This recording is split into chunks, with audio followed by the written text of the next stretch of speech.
Hai, Gideon Simanjuntak di sini. Saya percaya saudara menantikan segmen kerinduanku karena saudara mulai terbiasa dengan renungan singkat ini. Saya berdoa agar renungan singkat ini bukan hanya masuk ke dalam pikiran saudara, tapi mengubah hatimu, mengubah pola pikirmu, yang pastinya akan mengubah hidupmu. Karena Tuhan terlalu besar, Tuhan terlalu baik, Tuhan terlalu luar biasa untuk hidup kita biasa-biasa saja. Hari ini kita akan membahas mengenai perlindungan iman. Kalau kita di dunia kita mengenal perlindungan atas kecelakaan, perlindungan masa tua, perlindungan kesehatan, atau bahkan mungkin perlindungan untuk anak-anak kita dan sebagainya dan sebagainya. Tetapi tahukah saudara, dari segala hal yang perlu kita lindungi, yang paling perlu kita lindungi adalah iman kita. Karena iman kita yang menggerakkan surga, karena iman kita yang membuat surga bergerak, karena iman adalah alat tukar bagi kerajaan surga. Firman Allah yang menarik hari ini kita akan bahas dalam Injil Markus 5 ayatnya yang ke-36. Saudara bisa membuka Alkitab saudara,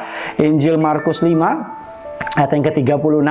Yuk, kalau sudah sama-sama kita baca dengan suara 45, agar telingamu mendengar, masuk ke dalam hatimu, menjadi rema, dan ketika engkau membutuhkannya, Roh Kudus akan memunculkan bagi saudara. 3, 2, ya. Tetapi Yesus tidak menghiraukan perkataan mereka dan berkata kepada kepala rumah ibadat, "Jangan takut, percaya saja." Long story short, suatu hari seorang kepala rumah ibadat namanya Yairus, dia mendatangi Yesus. Kita semua tahu ceritanya, anaknya perempuan usia 12 tahun mengalami suatu penyakit yang Alkitab katakan bahkan sudah mati. Dan yang menarik, ketika Yairus datang, anaknya belum mati, saudara. Yairus datang dan ketika Yesus berkata, "Aku akan pergi mengunjungi rumah kamu untuk mendoakan bagi anakmu," saya percaya iman Yairus meningkat dengan tajam, imannya mengalami sukacita karena Yesus yang terkenal dengan mukjizat, Yesus terkenal dengan kuasa, Yesus terkenal dengan kebaikan hatinya, mau ke rumahnya. Di tengah perjalanan ada sebuah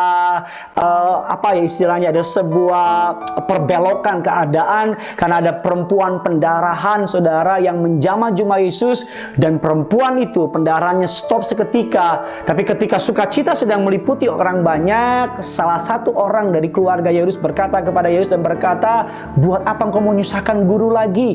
Anakmu sudah mati." Dan apa yang Yesus lakukan? Alkitab katakan Yesus tidak peduli. Yesus terus berjalan bersama dengan Yairus. Bahkan Alkitab mengatakan Yesus hanya membawa Yairus dengan ketiga orang muridnya. Bahkan sampai di rumah Yairus, Alkitab mengatakan banyak orang menangis karena anaknya sudah mati. Apa yang Yesus lakukan? Yesus mengusir orang banyak tersebut, saudara, suruh keluar, dan hanya Yairus dengan ketiga orang muridnya yang boleh masuk ke dalam. Apa yang Yesus lakukan? Secara singkat atau secara kasat mata kita mungkin berpikir Yesus tampaknya kasar ya, atau tidak beretika karena menyuruh orang banyak itu untuk keluar, bahkan orang banyak nggak boleh mengikuti dia. Bukankah kalau orang banyak mengikuti Yesus menjadi sebuah humas yang menarik, sebuah iklan yang menarik bagi pelayanan Yesus? Tapi Alkitab mengatakan Yesus menyuruh orang banyak tidak mengikuti dia, bahkan ketika masuk ke kamar hanya orang-orang tertentu yang boleh masuk. Apa yang menjadi pesan Yesus? Yesus sedang melindungi iman Yairus. Yesus sedang menjaga iman Yairus karena sebelum ada mukjizat harus ada iman. Iman adalah lapangan pendaratannya. Iman adalah tempat penerima mukjizat. Jadi ketika mukjizat mau turun harus ada iman. Kalau orang banyak tetap ikut Yairus, maka dalam perjalanan mungkin orang banyak akan berkata kepada Yairus, "Sudah mati, sudah mati, sudah mati." Imannya gagal. Kalau yang masuk kamar banyak-banyak juga, imannya juga menjadi gagal. Yesus sedang melindungi iman Yairus. Hari ini lebih dari kesehatanmu, lebih dari hartamu, lebih dari jabatanmu, bahkan lebih dari segalanya, lindungi imanmu. Ya, lindungi imanmu. Jaga hatimu dengan segala kewaspadaan. Karena dari situ terpancar kehidupan. Alkitab nggak pernah bilang jaga hartamu, tapi Alkitab bilang jaga hatimu. Karena hati adalah pusat komando. Hati adalah yang Tuhan mau dari saudara dan saya. Jaga iman saudara. Pelindungi iman saudara dengan segala cara. Bagaimana caranya? Baca firman. Bagaimana caranya? Bangun jam saat teduh sama Tuhan. Bagaimana caranya? Berkumpul dengan orang-orang yang sevisi. orang-orang yang seiman. Jangan mau bergaul dengan orang-orang pembunuh iman. Jangan mau bergaul sama orang-orang yang perkataannya negatif. Jangan mau bergaul sama orang-orang yang dikit-dikit bilang nggak bisa, nggak mampu, impossible dan sebagainya. Bahkan di masa-masa pandemi ini, maaf ya, jangan konsumsi terlalu banyak berita negatif. Bahkan kalau perlu nggak usah konsumsi sama sekali. Konsumsi isimu dengan firman Tuhan.